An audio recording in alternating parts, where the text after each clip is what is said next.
Come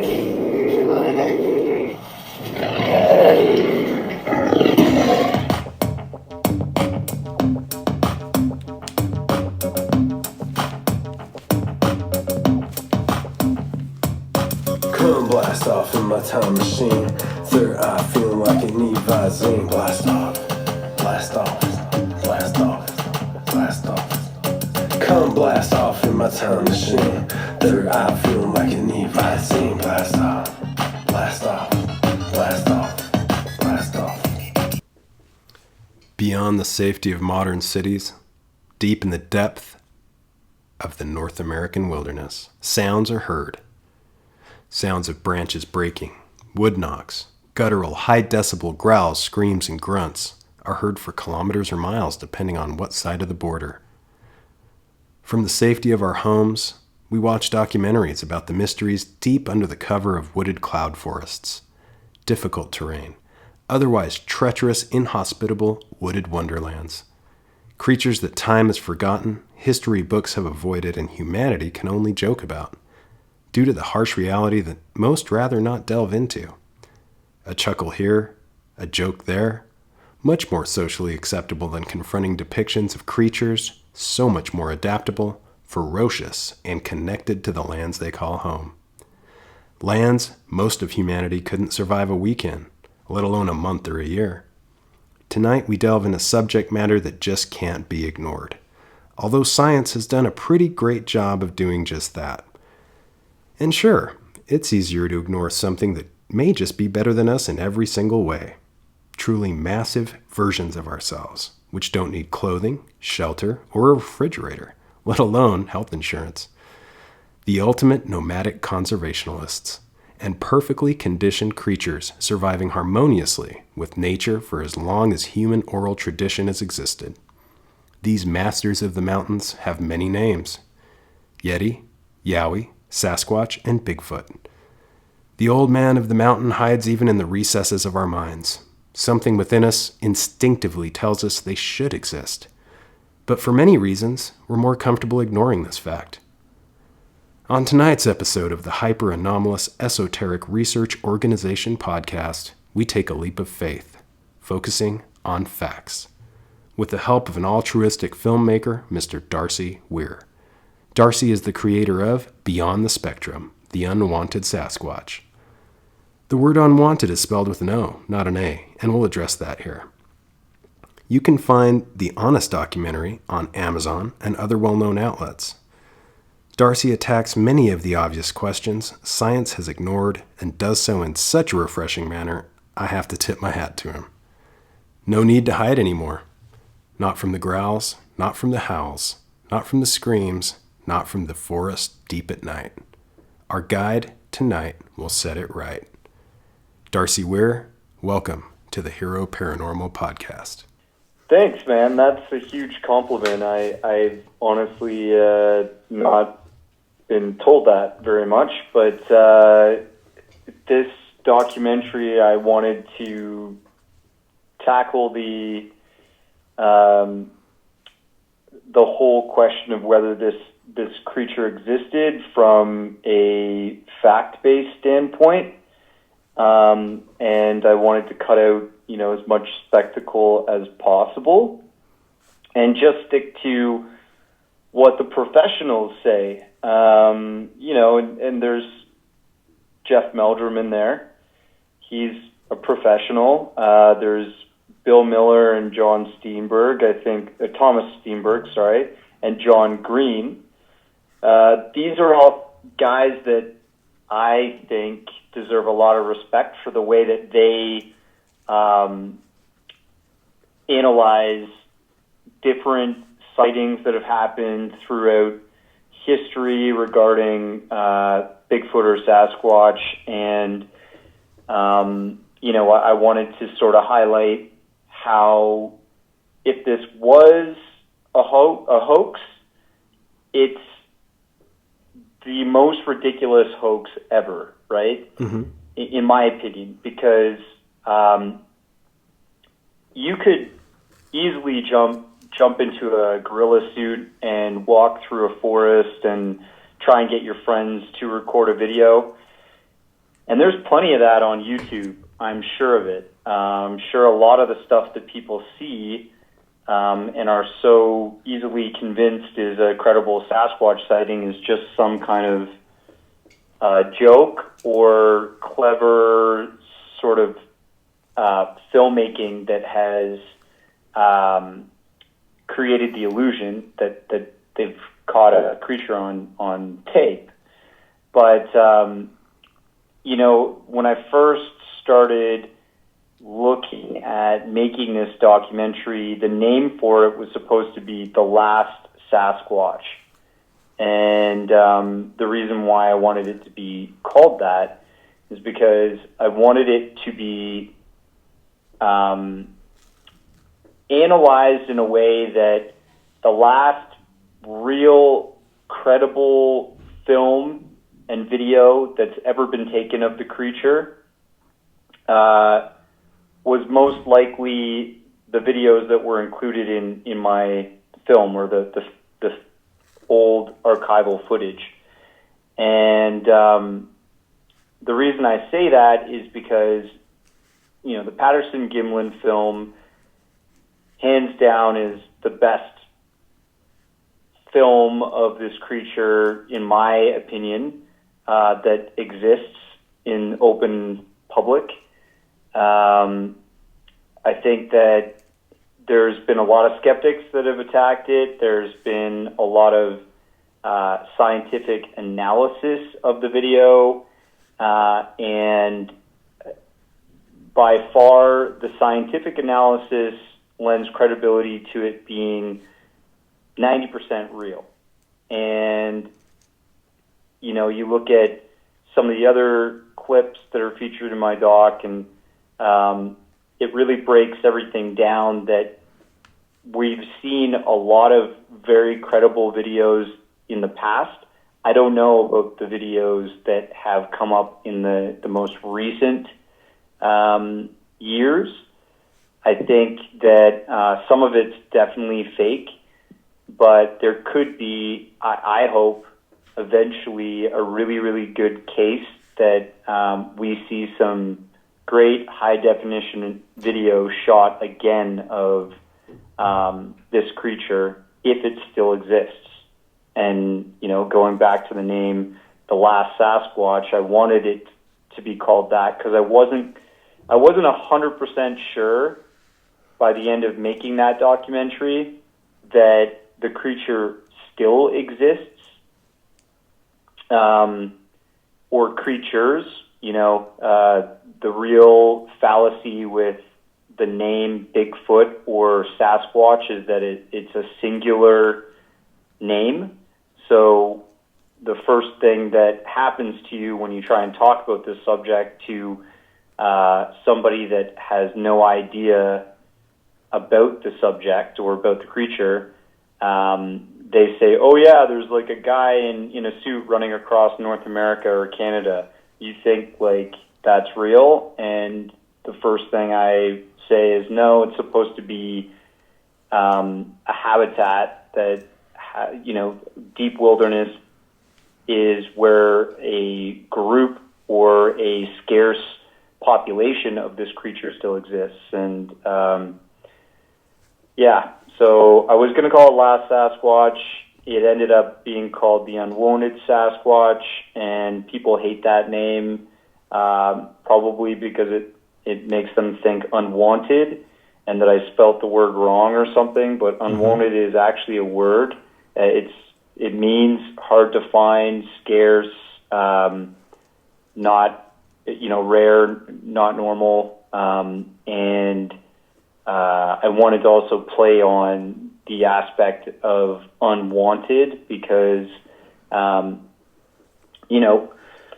if you ask people about this from a scientific standpoint, they usually shun it right away and say that people who invest their time in this must be crazy.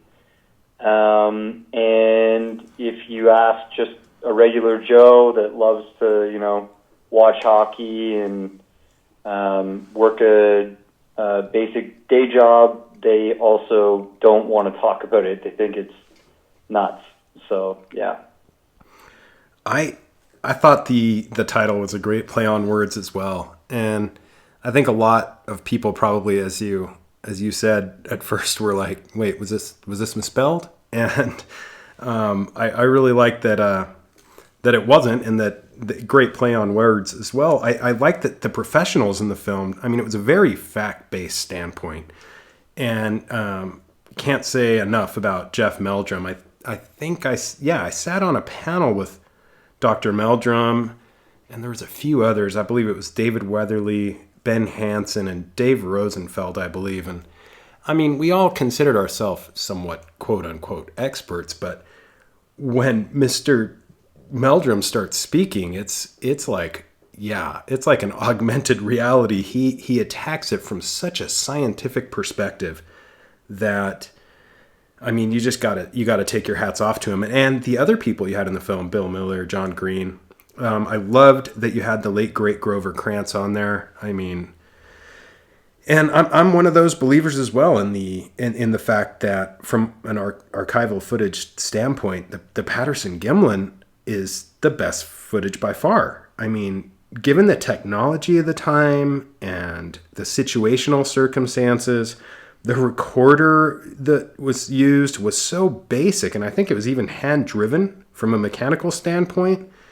And I'm with you, man. If we could get something HD, which doesn't seem to be happening, it would be great. But I also like that you said if it still exists, because we have truly kind of created a difficult environment for a creature like this to exist.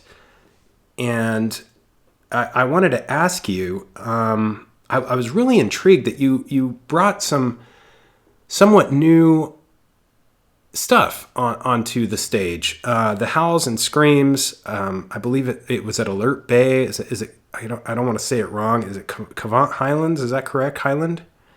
Yeah, that's in it's an island area, northern British Columbia, off the coast here. That was fascinating. Yeah. Yeah, there's howls at night that are not. The thing about that area is that there are no predators on that island, not even really bears. And so John Bindernagel, he's been researching this creature and sightings for years. He's written many books on the subject too. He went out to the island and he took a look at, some of the evidence, and there was plenty of trace evidence behind people's sightings and reports that they had seen a Sasquatch on their island, and it was, making vocalizations at night. They're known to be nocturnal. There was footprints around the forest as well, where there had been sightings by people. So that's the thing. I mean, people don't really think about it, but when there is a credible sighting and people go out to investigate, sometimes they find 50, 100 tracks going deep into the forest as far as these people can actually follow the tracks, right? Mm-hmm. And I find that to be the best example of where this creature has been. Because if you're gonna hoax something, you're usually not going to take it to the level of climbing a cliff and walking for miles in fake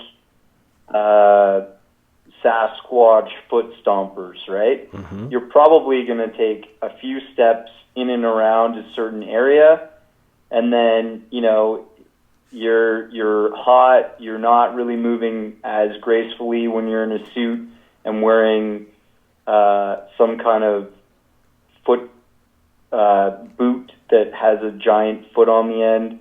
So you're not going to be going overboard with how far you're going to hoax this. So yeah, I mean, even if you think of, we discussed the Ruby Creek incident that happened back in the 1950s, that was also in a northern area outside of BC and British Columbia here. Mrs. Chapman was basically chased off her property by a Sasquatch. She grabbed her kids. They ran down to the train tracks. They were building the train through BC at that point. They were building the train tracks, the railroad. And she found the chain gang working there with her kids and was screaming and shouting that this animal that looked like a gorilla walked across her property towards her. And, when they went back, everybody, including her husband, went back and they found footprints all across the property and off the property, and they went all the way into the hills, and they followed them as far as a cliff, and then they stopped there because this thing had apparently decided to scale a cliff and continue on. So that gives me pause. That makes me think that that's a very credible sighting and incident that has happened in our history as well. And there were 16-inch tracks that were cast in that investigation as well. So, going back that far, and then the Patterson-Gimlin film happened in 1967, that was the best, footage that had been taken. So if it takes a lot longer for us to get very credible footage again of this creature that everybody is alleging still exists, every year in northern BC here, people are saying, I saw one cross the road when I was driving late at night. I saw one, cross a property or what have you. I saw one run from a river or creek bed into the forest. It's possible. But, we as beings that live on this planet, we're not making it easy for all these other beings to coexist with us. And we are, I'd say, one of the most dangerous. And therefore, if this creature exists, it makes sense that it's making itself hard to find or hard to see, because we are a danger. I would not say we are friendly, something that's, if we did find one, if eventually it was confirmed that, people have recorded credible footage of one in an area, I bet you anything, it's that creature's existence is not safe for long, because what do we want to do usually when we find specimens that are rare? We want to capture them and analyze them. And if this thing has intelligence that's possibly as intelligent as us, just more instinctual in nature, wanting to live in wilderness and not needing the shelter and all the things that a human being needs, able to live off of wilderness, then it's in this creature's best interest to stay hidden, and I think it's probably a big reason for why we haven't found one fully and physically yet.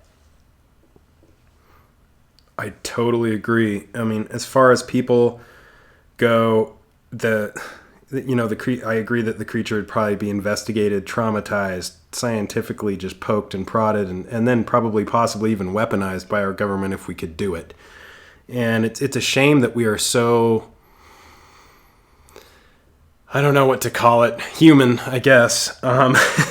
It's unfortunate. But, on the other hand, the human tenacity, like you said, from a hoaxing standpoint is pretty weak.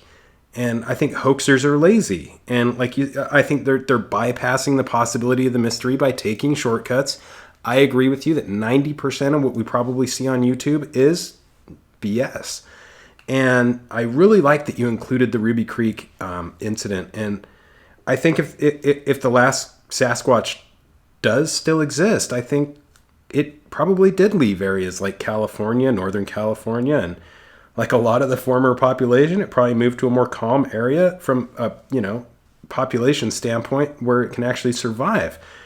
And something that really stood out to me was the sighting from the 1920s you included in the film, which was, I believe, from a train which had to stop. Could you explain to our listeners how that went down? That really stood out to me. Yeah, okay. So that was the late 1900s, and just before the turn of the century there.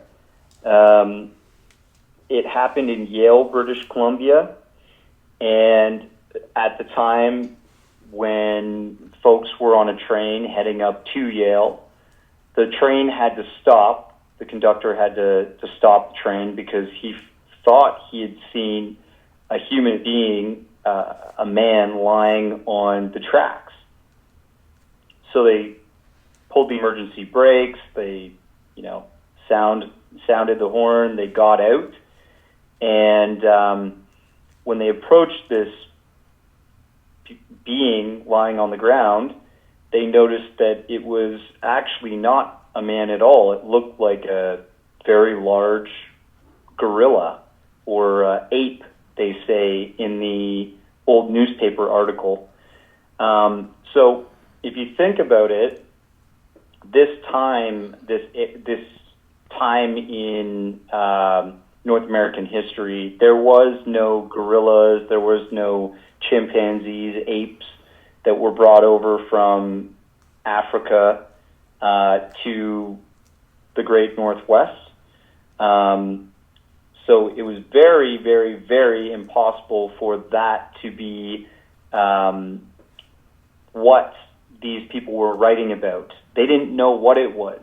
And when they came to it, it looked like it had fallen asleep or maybe was unwell. It tried to get up and run away, and apparently it tried to climb a cliff, but had fallen or something like that.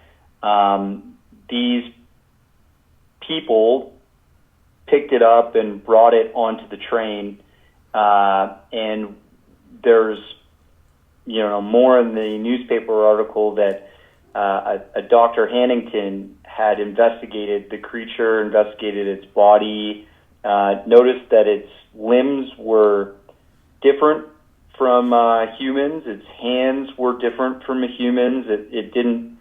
It had fingers all in the same direction, so it didn't have like a opposable thumb on its arms. Its feet, it called paws. He called paws at the time, but his feet, the creature's feet were much different too, wider and longer than a human's. This all lends credibility to the anatomy of what Jeff Meldrum describes in his research of what can be found, and even Grover Krantz discusses the anatomy of the foot of Sasquatch or Bigfoot is supposedly completely different from a human foot. It has a mid-tarsal break. So it's interesting that it was a very early discovery. Now, unfortunately, in this discovery, we did exactly what you and I were just talking about.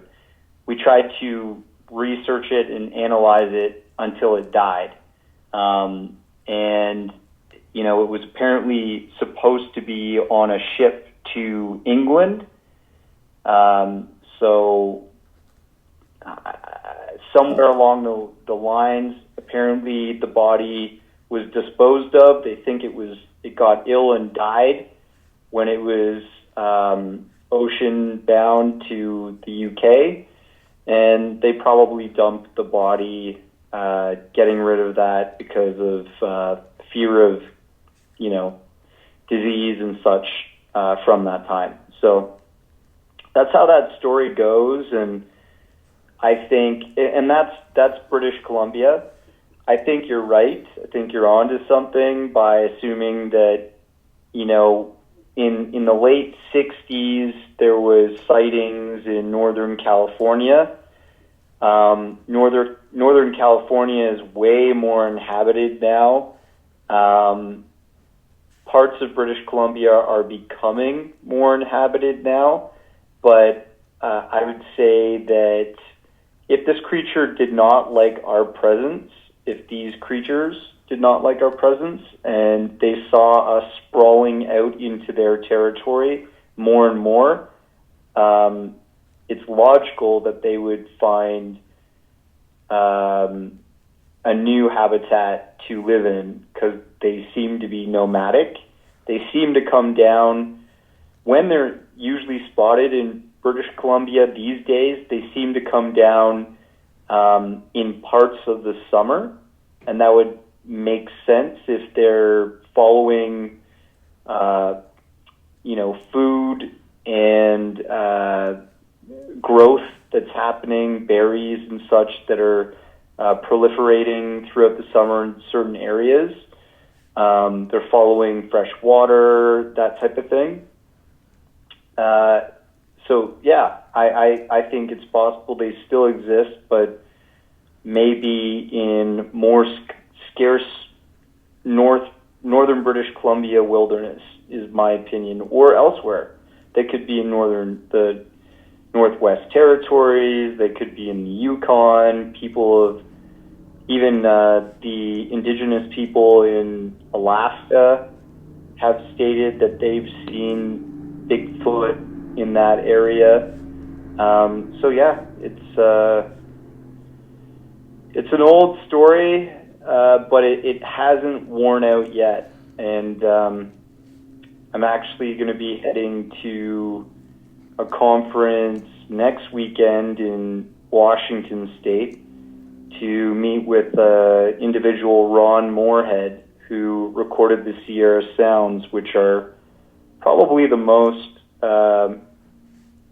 famous supposed vocalizations of a wild man, or who some people believe is Sasquatch or Bigfoot. Mm-hmm.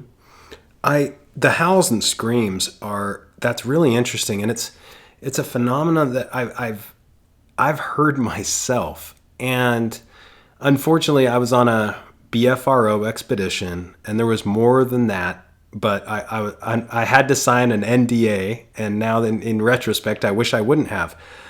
But moving on, the nocturnal capability and the eye shine is something that you also touched base on, much like a coyote or a bear has. And I think that, do you believe it's more conceivable that Sasquatch exists after making the documentary? Is those cases where, the eye shine is seen? Because I believe, as you do, I think that there are some honest accounts, but they're swimming in an ocean of lies. And after making the documentary, do you believe it's conceivable that the last Sasquatch, or Sasquatch in general, still exists? Yeah, I think it's conceivable. I believe that it's probably not in the same areas that they've been seen in the past. But I believe that if they do exist, it's not going to be easy for us to find them. And perhaps if there is a recording or capture that happens in the future, we'll finally have that confirmed proof. But if if this creature doesn't want to be found, you're probably going to hear vocalizations or see far off eye shine, for the most part. Mm-hmm. Why? Because they don't want you to close that distance. They don't want you to be that close. Anytime that there's been a sighting that looks credible, that has happened in the past, 5 years, the sightings are always very far away. So, yeah, I don't think it's going to be an easy task, and it could be possible in the future, yes.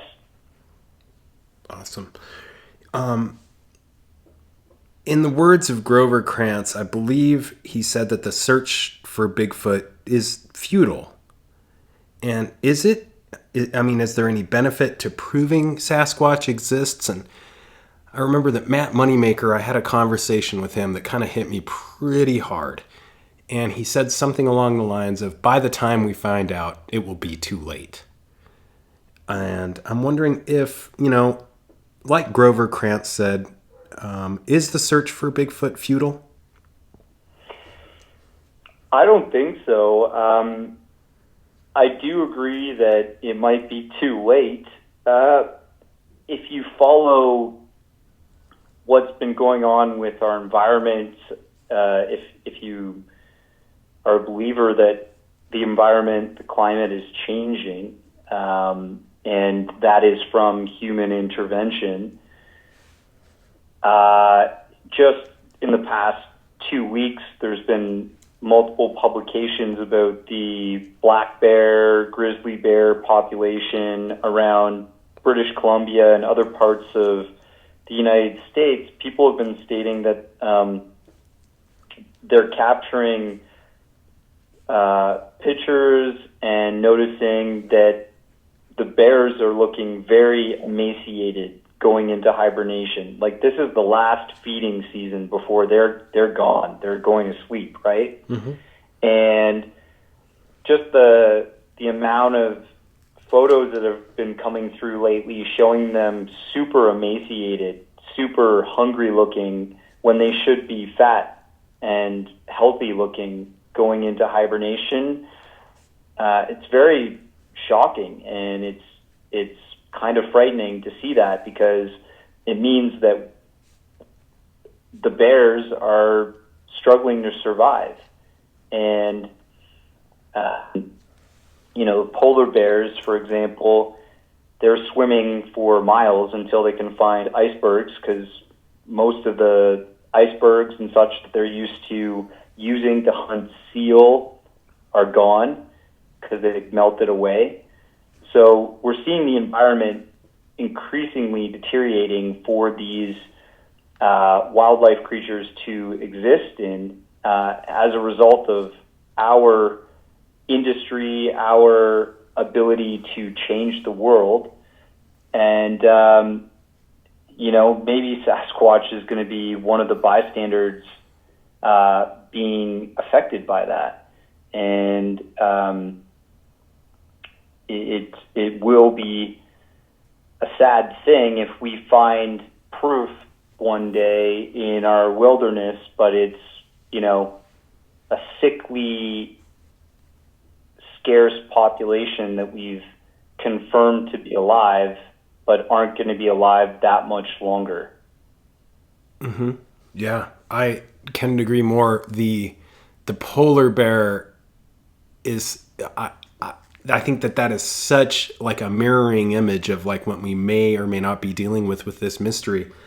When you see the scientists and individuals that are tracking the bears, as you said, I mean, the lengths that these bears are going to survive is just unreal. Like, really, they shouldn't even be around anymore. I mean, they're having to do things that are completely unnatural, beyond the scope of their means, and yet they're still able to do it. Life is finding a way, but it's getting more and more difficult. So I agree with you 100% on that one, Darcy.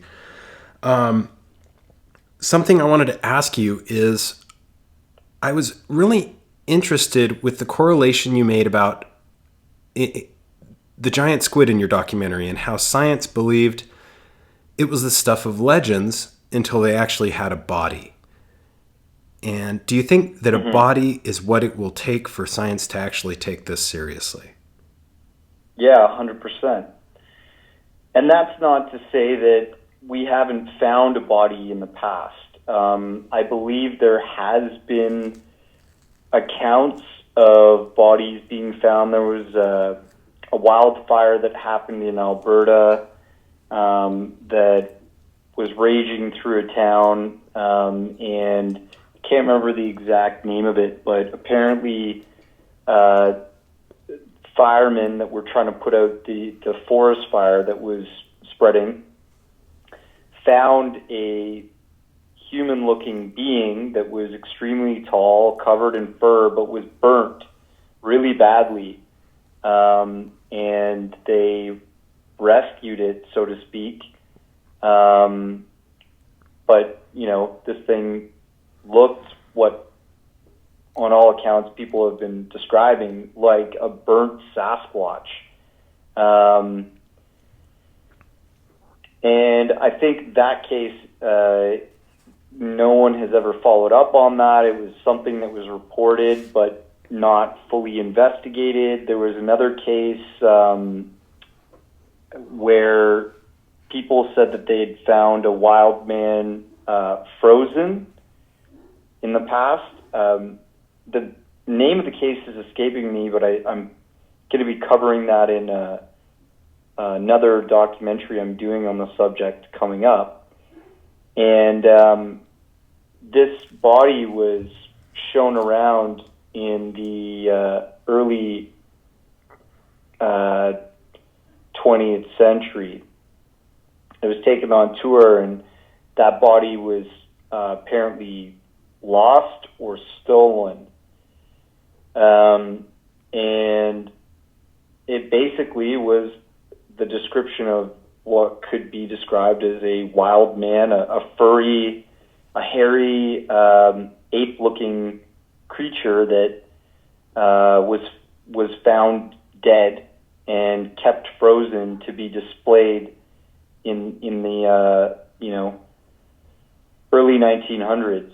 So that some of these cases where we have had bodies, but they weren't properly investigated and they weren't associated properly with us,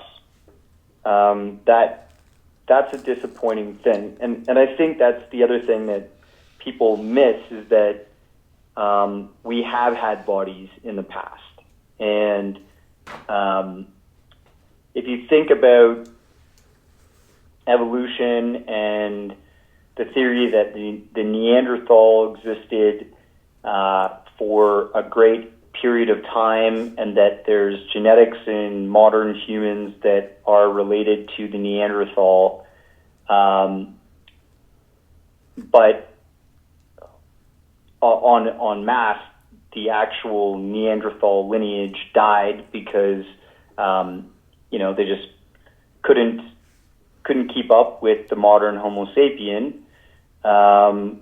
I think that's the same sort of story with this creature, Gigantopithecus. Some people call it. Perhaps it was one of the dominant hominids living in deep wilderness and proliferated around the world for a long time. And just now, people are still seeing traces of it existing, but it's very scarce. It's dying off, and we are the dominant hominid, like we know to be in our history up until now. Mm-hmm. Absolutely. And something that you actually hit upon and really struck a chord with me from your documentary was how the worst thing working against the Sasquatch or Bigfoot enigma is actually the researchers themselves. And I've gone down the dangerous road of dimensionality.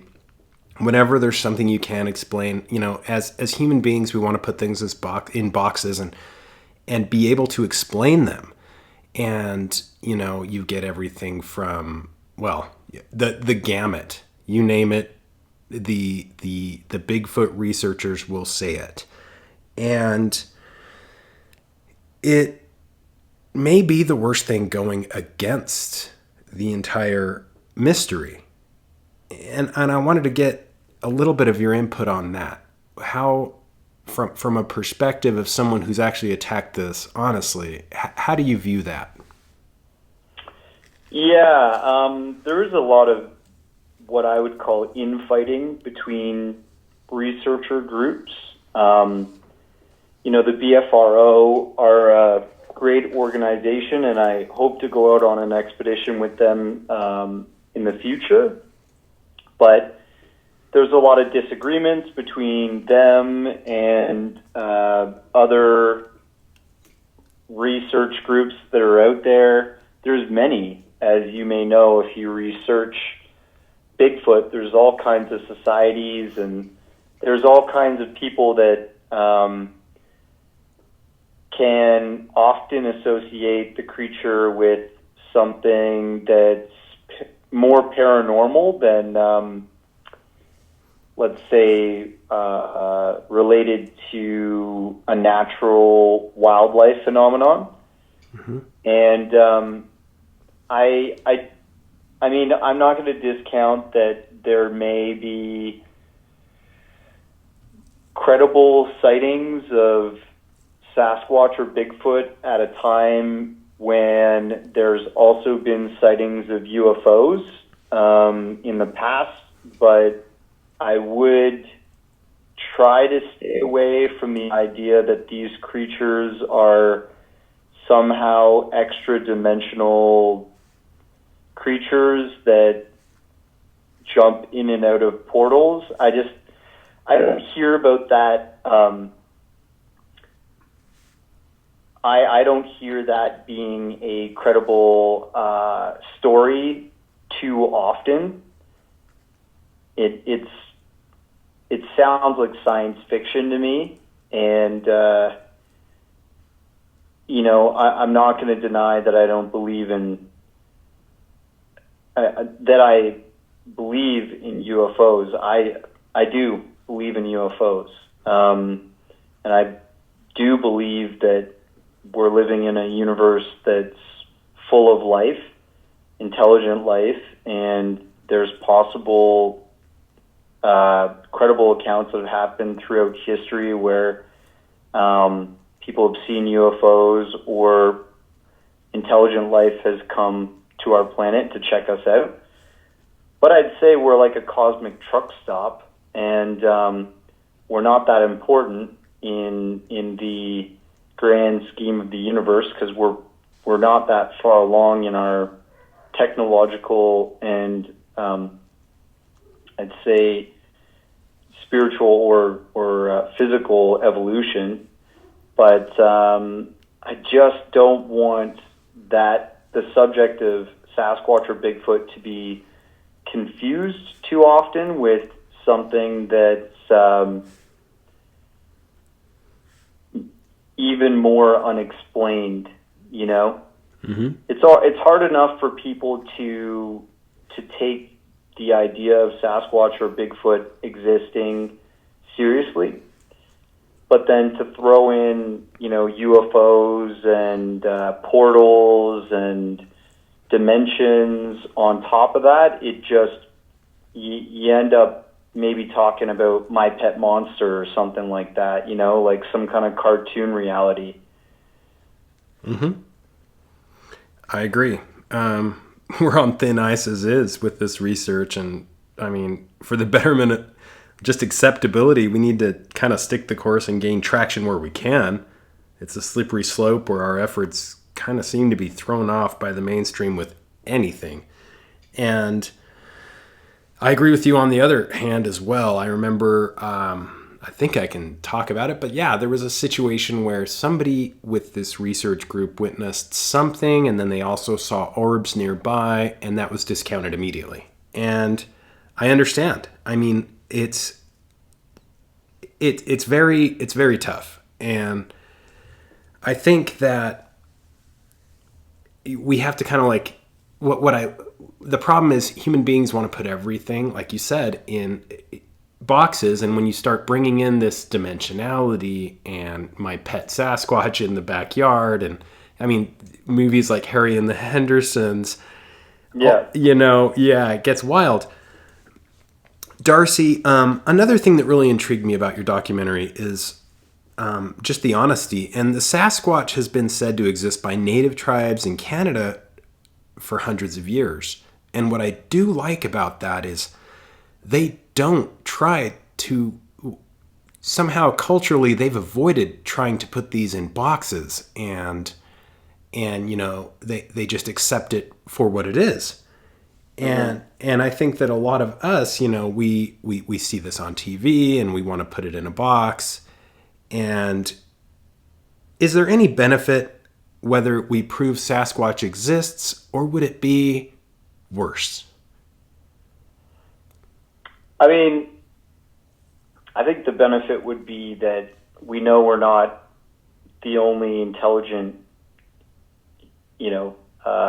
hominid that's existing here on Earth. I think it's, if you believe some of the accounts that it has a language and that it uses tools and that it's, able to build shelters and live in deep wilderness, that sounds like a wild man to me. It sounds like something that's related to a human, but is also a bit more of an animal.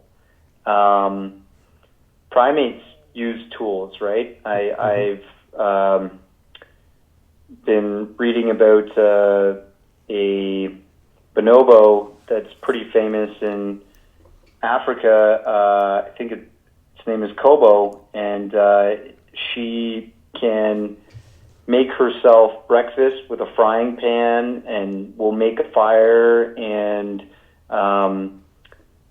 cook her food over the fire, and then will put out the fire with water, because she knows if she doesn't put out the fire, that fire could spread and hurt her, or burn her area that she lives in. And the bonobo also speaks in sign language and pictures, and can speak basically in sentences, full sentences, and carry on a full conversation with you or I if we went and visited.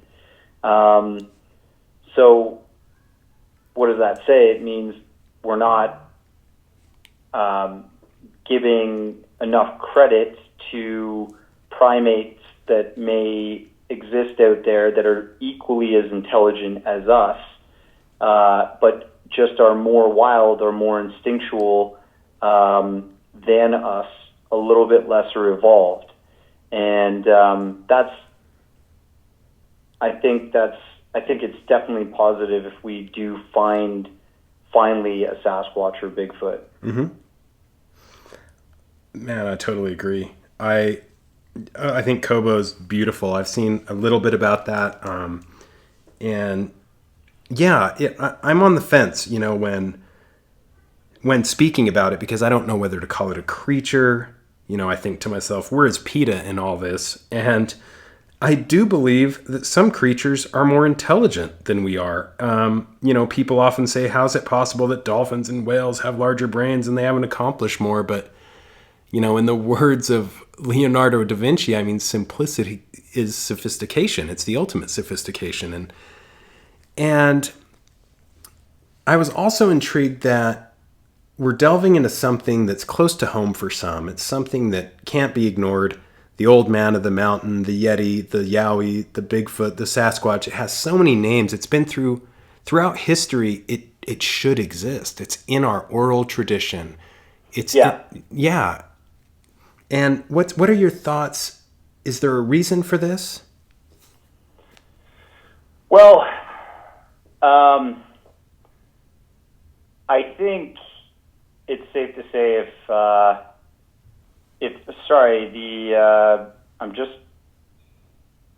pulling up the name. It's Kanzi. Kanzi is the name of the bonobo that I was speaking of before. Kanzi. Kanzi. You can look that up. Brilliant bonobo that can speak. But anyways, with your question, I think people generally associate what we are with the world, and if you are going to look at accounts of this creature, people do sometimes state that there's aggressiveness or aggressive behavior that's demonstrated. So I believe there's credibility that this creature may also be dangerous. Mm-hmm. But have you seen David Paulides' new documentary? Oh, Missing 411? Yeah, The Hunted. Mm-hmm. So what do you think of the theory that possibly hunters have gone missing from a Sasquatch encounter?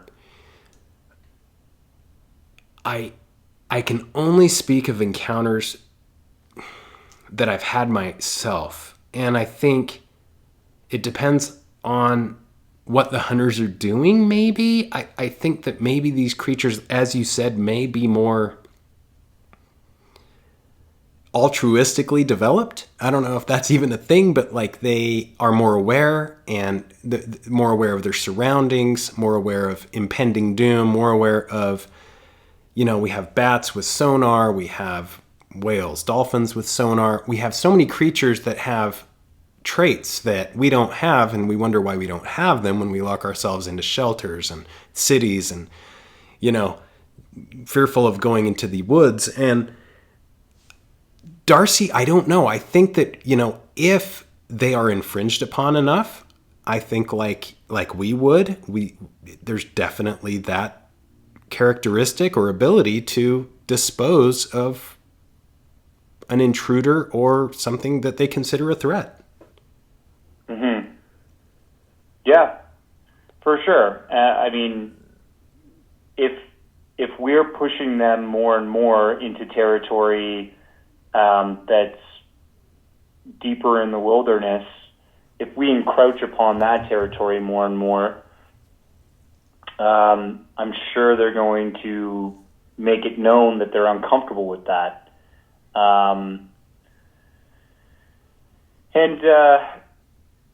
We are violent. We go into their territory with rifles and shotguns and shoot everything we can find to claim as a trophy or food. So why wouldn't they be aggressive back towards us is what I'd say. Mm-hmm.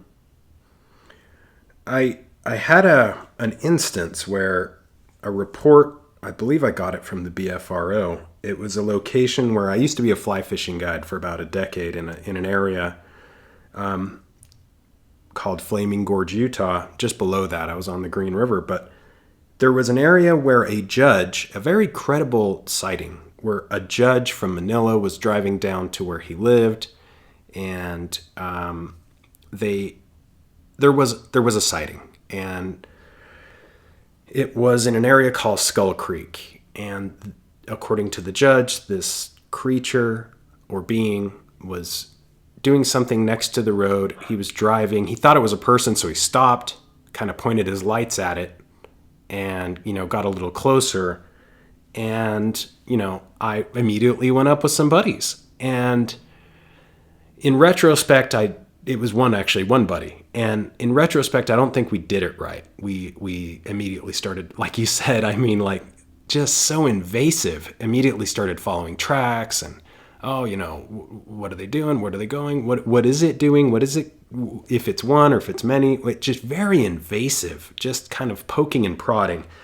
And late one evening, we did kind of get a little bit of pushback.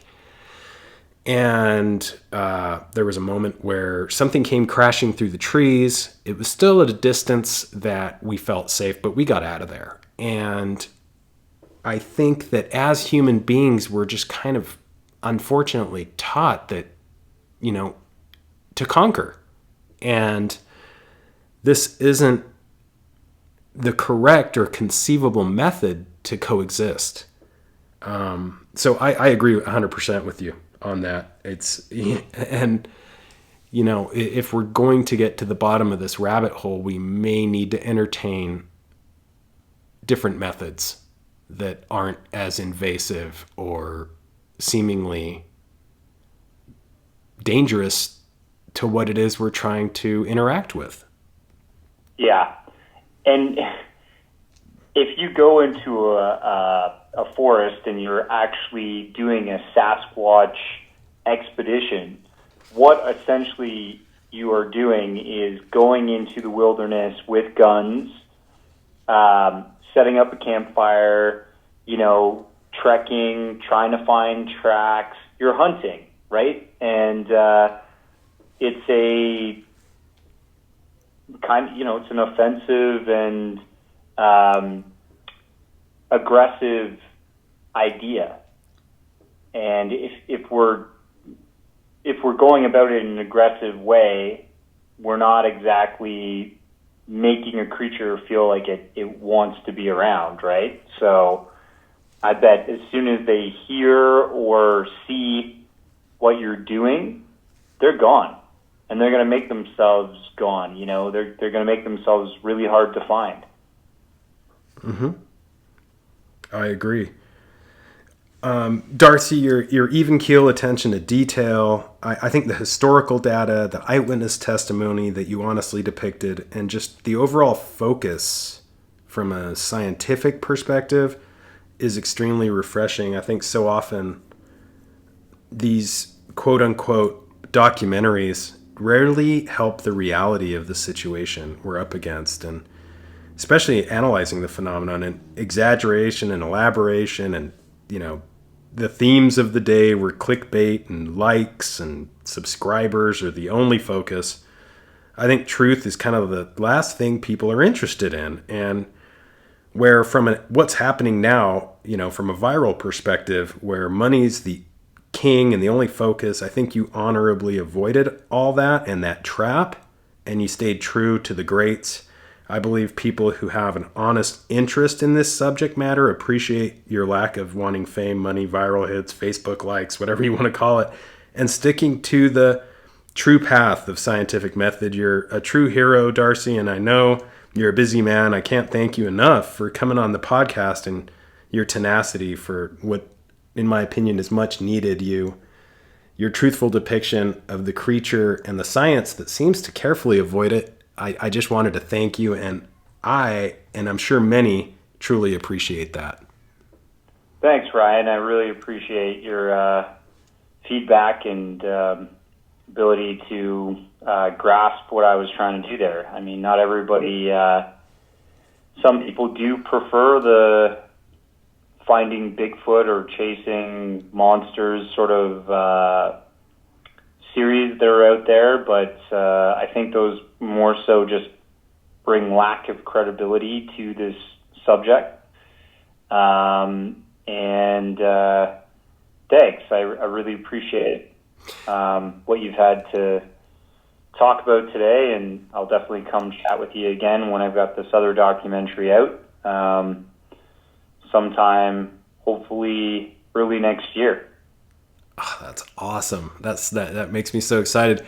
Where can listeners and myself and everybody kind of like follow you, support you? Where can we keep up with what you've got going on? Yeah, so you can check out my Facebook group. It's called Occult Journeys. And and website occultjourneys.com. I've got a plethora of work there where I've tried to explain some of the most unexplainable that is out there, and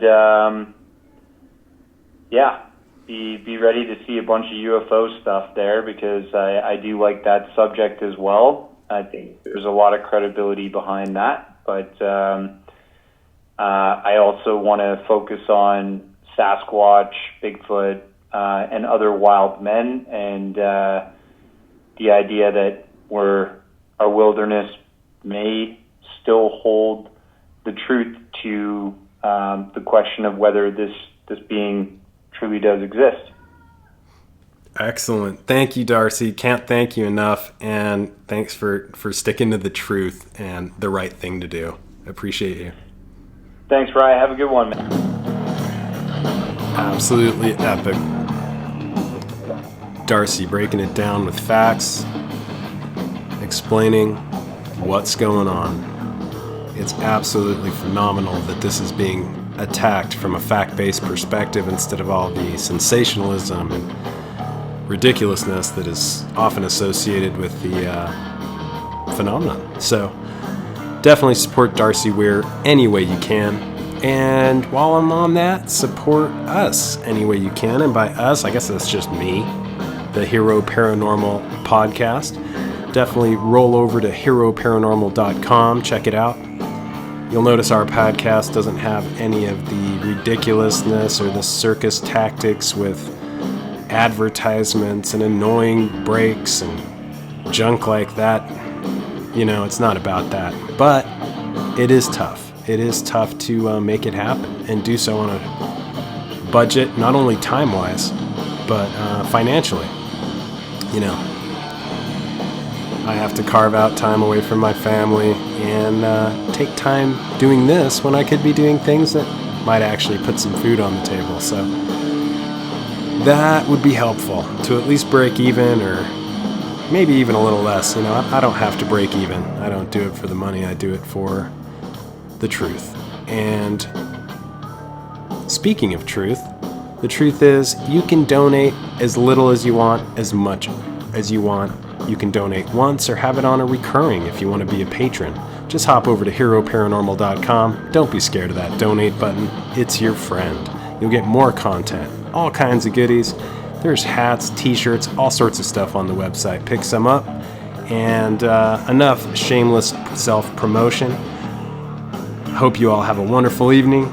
Keep your eyes to the skies, feet on the ground, but don't forget to take a look around.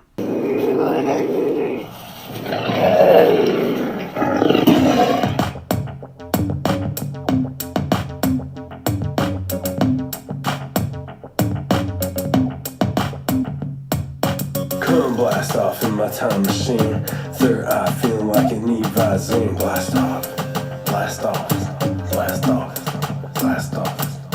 Come blast off in my time machine. Third eye feeling like an Visine. Blast off.